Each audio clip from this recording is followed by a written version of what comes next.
Hahaha, apa kabar sahabat artikel view? Kali ini saya akan membacakan lanjutan alur cerita kisah CO muda berpura-pura culun. Tapi, sebelum mendengarkan kisah ceritanya, silahkan cari posisi yang nyaman dan jauhi keramaian. Dan jangan lupa pasang headsetnya. Dan inilah alur cerita kisah CO muda yang berpura-pura culun. Episode 240, Kisah seorang CEO muda yang berpura-pura culun. Permainan sudah dekat. Ariel dan Melissa naik pesawat ke kota.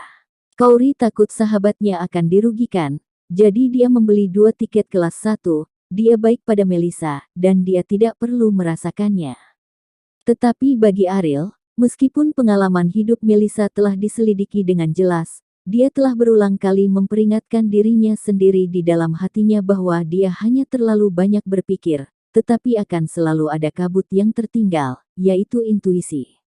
Intuisi mengatakan kepadanya bahwa meskipun Melissa terlihat sederhana di permukaan, dia sebenarnya menyembunyikan beberapa rahasia, tetapi tidak ada bukti untuk membuktikan dugaannya. Hanya ada 4 orang di seluruh kabin kelas 1. Selain Ariel dan Melissa, ada sepasang pria dan wanita lain. Mereka tampak sangat muda, mungkin berusia awal 20-an. Setelah keduanya naik pesawat, mereka mengobrol tanpa henti, dan suara mereka tidak terlalu kecil.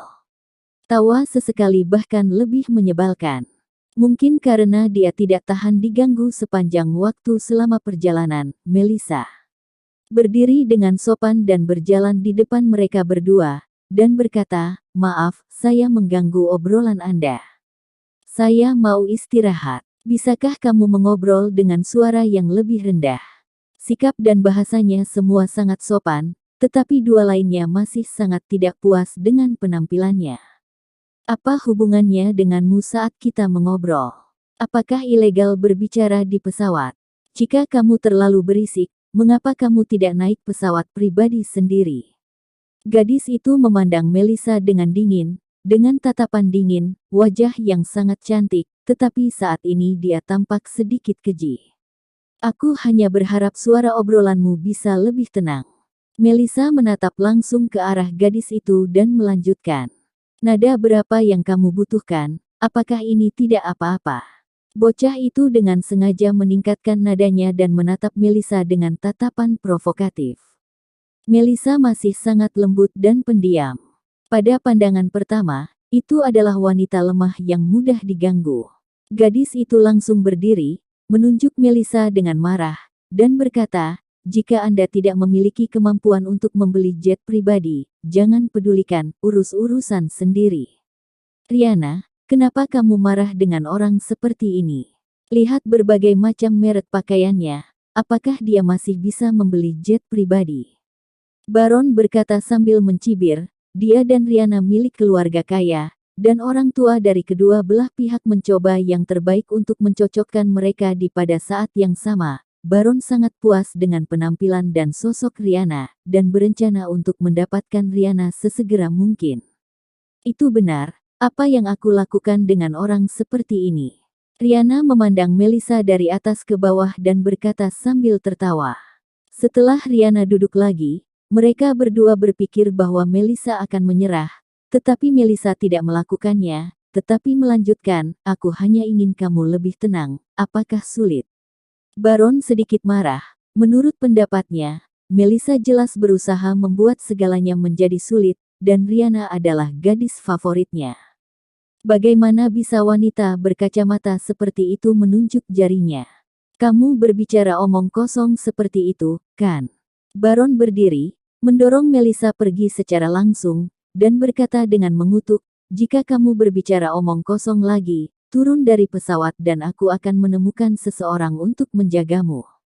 Sosok lembut, Melissa mundur beberapa langkah, dan bahkan kacamatanya jatuh ke tanah secara tidak sengaja. Wajah tanpa penutup kacamata membuat Baron tercengang. Meskipun Rihanna sangat cantik, dibandingkan dengan Melissa saat ini, dia jauh memilikinya, adalah dunia yang terpisah. Baron tidak menyangka bahwa setelah dia melepas kacamatanya, dia tampak menjadi orang yang sama sekali berbeda, yang membuat jantungnya berdebar. Melisa berjongkok dan hendak mengambil gelas yang pecah, ketika salah satu mengulurkan tangan sebelumnya. "Apakah kamu baik-baik saja?" tanya Ariel. Melisa menggelengkan kepalanya dan berkata, "Tidak apa-apa." Ariel tidak bermaksud untuk mengurus masalah ini, karena dia pikir Melisa memiliki kemampuan untuk menyelesaikannya, tetapi memikirkan nasihat Kauri sebelum dia pergi. Jika Kauri benar-benar tidak ikut campur dalam masalah ini, dia akan melakukannya, pasti disalahkan. Di depan Baron, Ariel berkata dengan dingin, "Pria macam apa kamu ketika kamu melakukan sesuatu pada seorang gadis?" Mata Baron tertuju pada wajah Melisa, dan dia enggan untuk menjauh. Setelah mendengar kata-kata Ariel, dia kembali sadar, dan berkata dengan tajam, "Apakah kamu seorang pria? Biarkan wanita Anda maju. Bukankah kamu hanya brengsek? Kamu berhak menuduhku." Kami hanya teman biasa, tetapi meskipun demikian, Anda tidak memenuhi syarat untuk menyentuhnya." Ariel meraih kerah. "Baron." Wajah Baron sangat berubah, dan dia berkata, "Apa yang kamu lakukan? Biarkan aku pergi, jika tidak, aku akan memanggil para berandalan." Dengan kemampuan yang begitu kecil, kamu hanya bisa menggertak wanita. Anda hanya bisa memanggil Marsal ketika saya maju. Ariel tersenyum menghina. Baron tidak takut ketika mereka bertemu, tetapi karena dia berjuang dan merasa bahwa Ariel lebih kuat dari dirinya sendiri, dalam kasus kekalahan yang jelas, untuk menghindari kehilangan muka, ini adalah solusi terbaik. Meskipun Melisa mengejutkannya, Rihanna di sebelahnya adalah calon pacarnya. Anda tidak bisa kehilangan muka di depannya. "Saya seorang pria terhormat. Bagaimana saya bisa melakukan sesuatu dengan orang kasar seperti Anda?" kata Baron. Pria klik, "Jika tidak, biarkan pramugari menghubungi 120 untukmu, dan kamu bisa pergi ke rumah sakit setelah turun dari pesawat. Agar tidak menunda waktu perawatan terbaik." Petik 2. Melihat ekspresi serius Ariel, Baron tidak berpikir dia bercanda, tanpa menderita kerugian langsung, dia hanya bisa menelan amarahnya. Badai kecil baru saja berakhir, dan tidak menimbulkan banyak gelombang. Lagi pula, ini ada di pesawat, dan Ariel tidak ingin mempermasalahkannya, tetapi tidak mudah untuk menanganinya. "Kamu tidak berencana untuk melepaskannya begitu saja." Setelah Ariel dan Melisa kembali ke tempat duduk mereka, Rihanna berkata dengan lembut kepada Baron. Baron memiliki ekspresi muram dan menggertakkan giginya dan berkata, "Saya di kota. Saya ingin orang ini terlihat baik. Itu wilayah saya. Saya dapat melakukan apapun yang Anda inginkan untuk berurusan dengannya pada waktu itu. Kamu seperti laki-laki, lakukan sekarang. Kembalikan wajahmu." Rihanna dengan nada menghina mengatakan bahwa dia tidak bisa mentolerir calon suaminya sebagai pria yang tidak berguna, jadi perilaku Baron saat ini tidak dapat diterima olehnya. "Rihanna, ini ada di pesawat. Jika kamu membuat masalah di pesawat, kamu akan masuk daftar hitam. Aku bahkan tidak memiliki kualifikasi untuk terbang di masa depan. Bagaimana aku bisa membawamu ke luar negeri untuk bermain?" kata Baron. Mendengar ini, Rihanna merasa bahwa ada beberapa kebenaran, dan kemarahannya untuk sementara ditekan. "Setelah turun dari pesawat, jika penampilanmu tidak memuaskanku, jangan temui aku di masa depan," kata Rihanna. "Jangan khawatir, bagaimana orang asing seperti itu bisa melawanku di kota Manado? Kamu bisa memainkannya dengan santai," kata Baron dengan nada menghina. Setelah pesawat tiba di kota Manado, ketika dia berjalan keluar dari bandara, Yoga sudah menunggu Ariel. Orang tua itu datang sehari sebelumnya dan sudah memesan hotel untuk Ariel beristirahat. Presiden asosiasi yang bermartabat, yang sebenarnya adalah bagian depan dan belakang Ariel, tidak menginginkan wajah sama sekali. Bagi Yoga, wajah ini bukan apa-apa, selama Ariel dapat memenangkan kompetisi ini. Itu adalah wajah asli, dan seluruh asosiasi catur akan merasa terhormat.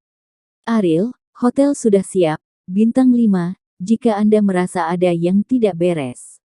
Anda dapat memberitahu saya kapan saja, dan saya akan mengubahnya untuk Anda." Yoga berkata kepada Ariel. Untuk antusiasme yoga, Ariel dapat menerimanya, tetapi dia sedikit gugup, bagaimanapun, usia yoga lebih tua. Bagaimana dia bisa melakukan hal-hal ini sebelum dan sesudah pelana? Kakek yoga, hal-hal kecil ini, saya bisa melakukannya sendiri, bagaimana saya bisa membiarkan Anda melakukannya, kata Ariel.